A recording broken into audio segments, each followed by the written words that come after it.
যদি তুমি মনে করো যে তোমার জীবন হঠাৎ করে বদলে যাচ্ছে, মানুষ দূরে সরে যাচ্ছে, পুরনো সম্পর্ক ভেঙে যাচ্ছে, কাজে ব্যাঘাত ঘটছে, তোমার মন অস্থির এবং ভেতরে একটা অদ্ভুত অস্থিরতা চলছে, তাহলে এটা হয়তো খারাপ সময় নয়, এটা একটা লক্ষণ হতে পারে। কারণ প্রায়ই যখন ঈশ্বর কাউকে উন্নত করতে চান, তখন তিনি প্রথমে তাদের মাটি কাঁপিয়ে দেন। হ্যাঁ, উন্নতির আগে ভেতরের ভিত্তি কাঁপিয়ে দেয়। আজ আমরা 3টি লক্ষণের মধ্যে প্রথম 2টি বুঝতে পারব, যা ইঙ্গিত দেয় যে তুমি একটি বড় পরিবর্তনের দ্বারপ্রান্তে দাঁড়িয়ে আছো। প্রথম লক্ষণ, তুমি হয়তো হঠাৎ একাকী বোধ করেছ। যারা সবসময় তোমার সাথে ছিল তারা এখন দূরে সরে যাচ্ছে। ফোন কল কম, বার্তা কম, সাক্ষাৎ কম, এবং তুমি ভাবতে শুরু করো, আমার মধ্যে কি কিছু অনুপস্থিত? কিন্তু সত্য হল, প্রতিটি দূরত্বই প্রত্যাখ্যান নয়, কখনো কখনো দূরত্বই প্রস্তুতি। ঈশ্বর যখন কাউকে উন্নত করতে চান, তখন তিনি প্রথমেই তাদের সঙ্গ পরিবর্তন করেন। কেন? কারণ নতুন উচ্চতার জন্য নতুন মানসিকতার প্রয়োজন। যদি তুমি এমন লোকেদের দ্বারা বেষ্টিত থাকো যারা তোমার পুরনো পরিচয়কে আঁকড়ে ধরে থাকে, তাহলে তুমি কখনোই নতুন পরিচয়ে প্রবেশ করতে পারবে না। এজন্যই বিচ্ছিন্নতা প্রথমে আসে। এটা কষ্ট দেয়, এটা শূন্যতা তৈরি করে, এটা আত্মসন্দেহ তৈরি করে। কিন্তু এই শূন্যতার মধ্যে তুমি নিজের কথা শুনতে শুরু করো। তুমি প্রথমবারের মতো শব্দহীনভাবে বসে থাকো। তুমি প্রথমবারের মতো তোমার চিন্তা ভাবনা পর্যবেক্ষণ করো, এবং এখান থেকেই অভ্যন্তরীণ রূপান্তর শুরু হয়। দ্বিতীয় লক্ষণ হল সংগ্রামের হঠাৎ বৃদ্ধি। তুমি কঠোর পরিশ্রম করছো, কিন্তু ফলাফল বিলম্বিত হচ্ছে। তুমি চেষ্টা করছো, কিন্তু দরজা বন্ধ হয়ে যাচ্ছে। তুমি প্রার্থনা করছো, কিন্তু উত্তরটা তাৎক্ষণিকভাবে পাওয়া যাচ্ছে না। আর তুমি ভাবছো, ঈশ্বর কেন আমাকে পরীক্ষা করছেন? কিন্তু ভেবে দেখো, সোনা আগুনে না ফেলা পর্যন্ত জ্বলে না, বীজ মাটিতে পুঁতে না ফেলা পর্যন্ত গাছে পরিণত হয় না, আর একজন মানুষ চ্যালেঞ্জের মুখোমুখি না হওয়া পর্যন্ত শক্তিশালী হয় না। সংগ্রাম সাজসজ্জা নয়, সংগ্রাম হলো প্রস্তুতি। কারণ যে উচ্চতায় পৌঁছানোর জন্য তুমি ভাগ্যে আছো, তার জন্য সাধারণ মানসিকতার প্রয়োজন হয় না। ধৈর্যের প্রয়োজন, আত্মবিশ্বাসের প্রয়োজন, স্থিতিশীলতার প্রয়োজন, এবং এর কিছুই সহজে আসে না। যখন সংগ্রাম তীব্র হয়, তখন 2টি জিনিস ঘটে। একজন ব্যক্তি হয় ভেঙে পড়ে, অথবা নিজের মধ্যে লুকানো শক্তি আবিষ্কার করে। আর যদি তুমি এই ভিডিওটি দেখো, তাহলে সম্ভবত তুমি জাগ্রত হতে বেছে নিয়েছো, ভেঙে পড়তে নয়। এখন একটা গভীর বিষয় বুঝতে পারো, জীবন যখন পরিবর্তন হতে চলেছে, তখন প্রথমে যে জিনিসগুলো ভেঙে পড়বে তা হলো বিভ্রম। যারা তোমাকে একসময় বুঝতেন তারা এখন তোমাকে ভুল বোঝেন। যারা একসময় তোমার প্রশংসা করতেন তারা এখন তোমার সমালোচনা করেন। কেন? কারণ তুমি বদলে যাচ্ছ, আর যখন তুমি বদলে যাও, সবাই আরামদায়ক হয় না। কিছু মানুষ তোমাকে তাদের অবস্থানে দেখতে চায়, কিন্তু যদি তোমার পথ ভিন্ন হয়, তাহলে দূরত্ব স্বাভাবিক। এখন নিজেকে জিজ্ঞাসা করো, তুমি কি সম্প্রতি এই অভিজ্ঞতা লাভ করেছ? হঠাৎ করে কি পরিস্থিতি বদলে গেছে? ভেতরে কি অস্থিরতার অনুভূতি আছে? কিন্তু একটা অদ্ভুত আশাও আছে কি? এই আশাটা এমনি এমনি আসে না। যখন ভেতরের জাগরণ শুরু হয়, তখন মন পুরনো ধরনগুলো ছেড়ে দিতে শুরু করে। পুরনো অভ্যাসগুলো ভারী মনে হতে শুরু করে। পুরনো চিন্তাভাবনা সীমাবদ্ধ মনে হতে শুরু করে। আর তুমি নিজেকে জিজ্ঞাসা করো, আমি কি এর চেয়ে বেশি কিছুর জন্য তৈরি? যদি তোমার ভেতরে এই প্রশ্ন জাগে, তাহলে বুঝতে হবে যে পরিবর্তনের বীজ বপন করা হয়েছে। কিন্তু এখানে একটা বিপদ আছে। এই পর্যায়ে অনেকেই ভয় পেয়ে যায়। তারা তাদের পুরনো নিরাপদ স্থানে ফিরে যেতে চায়, কারণ অনিশ্চয়তা ভীতিকর। কিন্তু মনে রাখবেন, আরামের অঞ্চল কখনোই বৃদ্ধির অঞ্চল নয়। এটা ঘটে যে ব্যক্তি মহাবিশ্বের মর্ম বোঝে, সে ভীত হয় না, সে প্রস্তুত। এখন আরেকটি সূক্ষ্ম বিষয়, ঈশ্বর যখন কাউকে উন্নত করতে চলেছেন, তখন প্রথমে তার অগ্রাধিকারগুলি পরিবর্তিত হয়। যে জিনিসগুলি একসময় খুব গুরুত্বপূর্ণ বলে মনে হতো, এখন তা গুরুত্বহীন বলে মনে হয়। পরচর্চার প্রতি আগ্রহ কমে যায়। ছোটখাটো তর্ক বিতর্ক আকর্ষণীয় মনে হয় না। অপ্রয়োজনীয় প্রতিযোগিতা ক্লান্তিকর হয়ে ওঠে। আপনি ভেতরে ভেতরে গম্ভীর হয়ে যান। লোকেরা বলে, আপনি বদলে গেছেন, এবং এটাই সত্য। আপনি বদলে যাচ্ছেন, কিন্তু এই পরিবর্তন ভেতর থেকে ঘটছে, বাইরে থেকে নয়। এখন পর্যন্ত আমরা 2টি লক্ষণ চিহ্নিত করেছি, হঠাৎ একাকিত্ব এবং ক্রমবর্ধমান দ্বন্দ্ব। যদি এই 2টিই আপনার জীবনে ঘটতে থাকে, তাহলে আপনি সম্ভবত একটি বড় অধ্যায়ের প্রথম পৃষ্ঠায় আছেন। কিন্তু এখন একটি তৃতীয় লক্ষণটি রয়ে গেছে, এবং সত্যি বলতে এটি সবচেয়ে নির্ণায়ক লক্ষণ।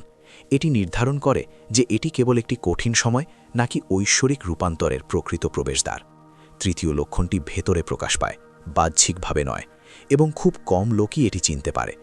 যদি আপনি প্রথম 2টি লক্ষণ বুঝতে পারেন, তাহলে পরবর্তী লক্ষণটি সম্পূর্ণ চিত্র প্রকাশ করবে।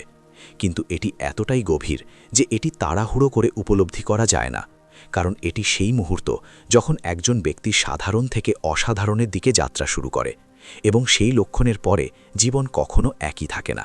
সেই লক্ষণটি কি? কিভাবে চিনবেন যে আপনি সত্যিই নির্বাচিত, এবং যদি আপনাকে নির্বাচিত করা হয় তাহলে পরবর্তী পদক্ষেপ কি হওয়া উচিত? আমরা পরবর্তী বিভাগে এই সমস্ত কিছু অন্বেষণ করব। যদি আমি এখন এটি ব্যাখ্যা করি তাহলে আপনি এটি শুনতে পাবেন কিন্তু অনুভব করবেন না। এই লক্ষণটি বুঝতে হলে এটি অনুভব করা অপরিহার্য। তাই আপাতত এতটুকু বুঝে নিন।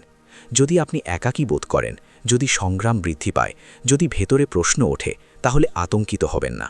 এটা সম্ভব যে আপনি পড়ে যাচ্ছেন না, আপনাকে উপরে তোলা হচ্ছে। কিন্তু চূড়ান্ত সত্য এবং তৃতীয় লক্ষণ, এবং এখন সেই তৃতীয় লক্ষণ। এই লক্ষণটি আপনার ভেতরেই প্রকাশ পায়, বাহ্যিক পরিস্থিতিতে নয়। ঈশ্বর যখন কাউকে উপরে তুলতে চান তখন ভেতরে এক অদ্ভুত স্পষ্টতা দেখা দেয়। সব কিছু এখনও ঠিক হয়নি, সমস্যা শেষ হয়নি, সংগ্রাম চলতে থাকে। কিন্তু তারপর ভেতর থেকে কোথাও থেকে একটি স্থির কণ্ঠস্বর বেরিয়ে আসতে শুরু করে, একটি শান্ত বিশ্বাস, প্রমাণ ছাড়াই, গ্যারান্টি ছাড়াই, এমন অনুভূতি যে সব কিছু ঠিক হয়ে যাবে। এটি তৃতীয় লক্ষণ। এই অটল অভ্যন্তরীণ বিশ্বাসকে সাবধানে বুঝুন। এই বিশ্বাস যুক্তি থেকে আসে না, এটি বাহ্যিক পরিস্থিতি থেকে আসে না। এটি তখন আসে যখন আপনার আত্মা প্রস্তুত থাকে, যখন আপনি ভেঙে পড়েন, যখন আপনি একা থাকা সত্ত্বেও হাল ছাড়েন না, যখন আপনি সংগ্রামের মধ্যেও শিখতে থাকেন। তখন ভেতরে একটি নতুন শক্তির জন্ম হয়।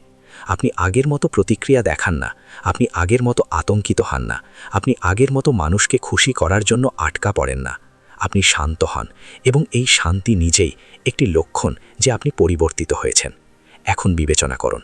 প্রথম লক্ষণে লোকেরা নিজেদের দূরে সরিয়ে নিয়েছিল, দ্বিতীয় রাশিতে সংগ্রাম বৃদ্ধি পায়, এবং তৃতীয় রাশিতে তুমি ভেতর থেকে শক্তিশালী হয়ে ওঠে। এটি রূপান্তরের সম্পূর্ণ প্রক্রিয়া। প্রথমে বাহ্যিক সমর্থন দূর করা হয়, তারপর পরিস্থিতি তোমাকে গঠন করে, তারপর ভেতরে একটি নতুন ব্যক্তিত্বের জন্ম হয়, এবং যখন নতুন ব্যক্তিত্ব প্রস্তুত হয় তখন স্বয়ংক্রিয়ভাবে নতুন পরিস্থিতির উদ্ভব হয়।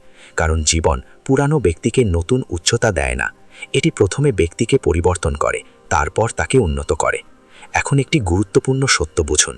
যখন এই তৃতীয় রাশি আসে তখন আপনি হঠাৎ আপনার উদ্দেশ্য বুঝতে শুরু করেন। হয়তো স্পষ্ট ভাষায় নয়, তবে আপনি দিক নির্দেশনার অনুভূতি পান। আপনি জানেন কোথায় থাকা উচিত নয়, আপনি জানেন কোন লোকদের থেকে আপনার দূরে থাকা উচিত, আপনি জানেন কোন অভ্যাসগুলি আপনার ত্যাগ করা উচিত, এবং এই জ্ঞান জাগ্রত হচ্ছে। এখন আপনি কম অভিযোগ করেন, আপনি কম তুলনা করেন, আপনি বেশি অপেক্ষা করেন, এবং এখান থেকেই অলৌকিক ঘটনা শুরু হয়। কারণ ঈশ্বর হঠাৎ আকাশ থেকে সুযোগ ফেলেন না, তিনি আপনাকে তাদের যোগ্য করে তোলেন, এবং যখন আপনি যোগ্য হন তখন সঠিক দরজা খুলে যায়। কখনো সঠিক ব্যক্তির আকারে, কখনো নতুন চাকরির আকারে, কখনো নতুন ধারণার আকারে, কখনো সাহসের আকস্মিক ঢেউয়ের আকারে। কিন্তু এই সবই তখনই আসে যখন তৃতীয় লক্ষণটি সম্পূর্ণ হয়। এখন নিজেকে জিজ্ঞাসা করুন, আপনার ভেতরে কি উদ্দেশ্যের গভীর অনুভূতি আছে? আত্মবিশ্বাসের এক অদ্ভুত অনুভূতি জাগছে? এত ভয়াবহ পরিস্থিতি সত্ত্বেও তুমি কি পুরোপুরি ভেঙে পড়েছ? না, তুমি কি এখন আরও সচেতন? যদি তাই হয় তাহলে প্রক্রিয়াটি বুঝো। সংকেত সম্পূর্ণ। এখন নিজেকে জিজ্ঞাসা করুন, ভেতরে কি কোনো পরিপূর্ণতা আছে? আপনি প্রস্তুত, কিন্তু একটি চূড়ান্ত সতর্কতা আছে। যখন পরিবর্তন আসতে চলেছে তখন চূড়ান্ত পরীক্ষাও তাই। জীবন একটি শেষ মায়া, একটি শেষ প্রলোভন, একটি শেষ ভয়ের সাক্ষী। আপনি কি পুরানো রীতিতে ফিরে যাবেন, নাকি আপনার নতুন ব্যক্তিত্বে অবিচল থাকবেন? যদি আপনি অবিচল থাকেন তাহলে সেই মুহূর্তটিই আপনার মোড় ঘুরিয়ে দেবে, এবং সেখান থেকে গল্প শুরু হবে। এটা বদলে যায়। তুমি আর পরিস্থিতির পিছনে ছুটবে না, তুমি তোমার বৃদ্ধির ওপর মনোযোগ দাও, এবং যখন বৃদ্ধি মূল লক্ষ্য তখন ফলাফল আসে। মনে রেখো, ঈশ্বর শব্দে নয় বরং নীরবে লক্ষণ দেন। যদি তোমার ভেতরে শান্তি এসে থাকে তাহলে দরজা খুলে যাবে, এবং যখন তা আসবে তখন তুমি পিছনে ফিরে তাকিয়ে বুঝতে পারবে যে একাকিত্ব প্রয়োজন ছিল, সংগ্রাম প্রয়োজন ছিল, কান্না প্রয়োজন ছিল, কারণ তিনিই তোমাকে সেই শক্তি দিয়েছেন। এটা তোমাকে সেই উচ্চতার যোগ্য করে তুলেছে। তাই যদি তুমি আজ সেই প্রক্রিয়ার মধ্য দিয়ে যাও তাহলে ভয় পেও না। তোমাকে শাস্তি দেওয়া হচ্ছে না, তোমাকে নির্বাচিত করা হচ্ছে, এবং নির্বাচিতদের যাত্রা সহজ নয়, তবে এটি অর্থপূর্ণ। এখন তোমার সিদ্ধান্ত নাও, এটা তোমার। তুমি কি পুরানো ভয় ধরে রাখবে নাকি নতুন বিশ্বাসকে আলিঙ্গন করবে? যদি তুমি বিশ্বাস বেছে নাও, মনে রেখো যে পরবর্তী অধ্যায় হবে তোমার জীবনের সবচেয়ে শক্তিশালী অধ্যায়। কারণ লক্ষণগুলি এখন স্পষ্ট: একাকিত্ব, সংগ্রাম এবং অটল অভ্যন্তরীণ শান্তি। যখন এই তিনটি একত্রিত হয়, তখন বুঝতে হবে যে উত্থানের সময় শুরু হয়েছে। যদি এই বার্তা তোমার হৃদয়ে পৌঁছায়, তাহলে কেবল এটি শুনবেন না, ছেড়ে দাও। তোমার জীবনে এটাকে স্বীকৃতি দাও, কারণ এটা সম্ভব।